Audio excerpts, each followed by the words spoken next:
So what part of the divide do you fall? Are you more motivated from within, or you are more motivated from without? That will tell you whether you are an emotionally intelligent person or not.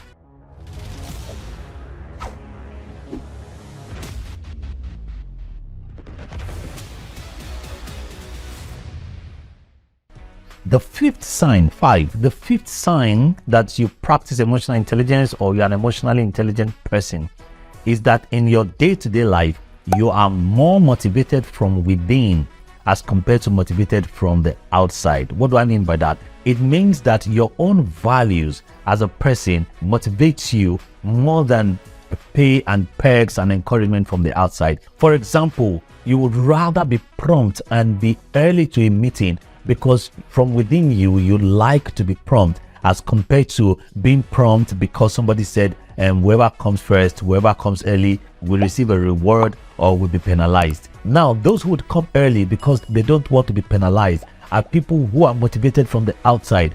But you that come early because you're a prompt person, you are motivated from within. When you have tasks to do and you decide to do it well, it means that you are more motivated from within rather than from the outside. So those who practice emotional intelligence are people who gain motivation from within. They do things because of who they are, because of the values that they have in their life, because they are excellent, because they have personal growth. They do all of that rather than wait for tap in the back or wait for a reward or perks before they get things done. So their life is driven by who they are and who they want to be, rather than by what pay and perks and reward is coming from the outside. So what part of the divide do you fall? Are you more motivated from within, or you are more motivated from without? That will tell you whether you are an emotionally intelligent person or not.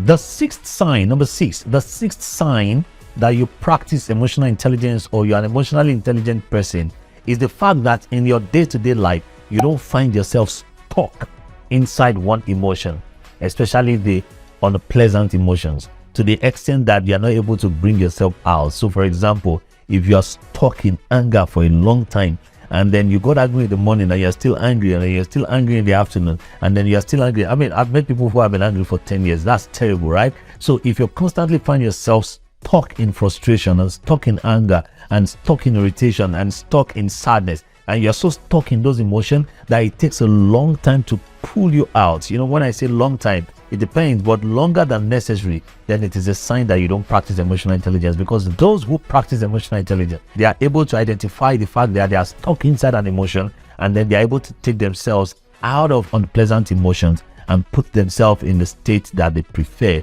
rather than wallow in emotions that are not good enough for them. That would be number 6.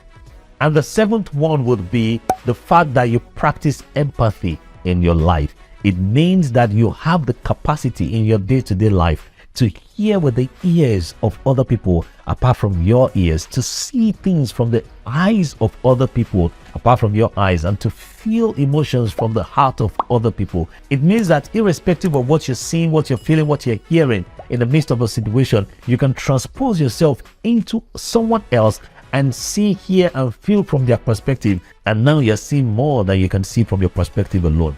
That is empathy. And then you use that as a way to guide your thoughts and guide the decisions that you make around them. So you practice empathy if you practice emotional intelligence. And then the last one is that in your day-to-day life, you do things from a purposeful perspective. You don't just act, you don't just reply, you don't just talk, you don't just reprimand, you don't just drink, you don't just eat. You do everything with a sense of purpose. In fact, with an overarching purpose in your life. For example, my purpose is to give clarity to people so that they can find fulfillment in whatever they do. Now, everything that I do must be done from that perspective. It means that I'm purposeful per minute. I'm purposeful daily. So are you purposeful? These are 8 powerful signs that you are practicing emotional intelligence. How many of them are you using well? Let me know in the comment section. How many of them are you struggling with? Let me know in the comment section. And then how many of them do you have questions about? I'll be excited to answer your questions in the comment section. So go ahead and begin to practice these signs in your own life, and then improve your emotional intelligence. Most important, begin to move your life forward and take your life to where you truly want it to be.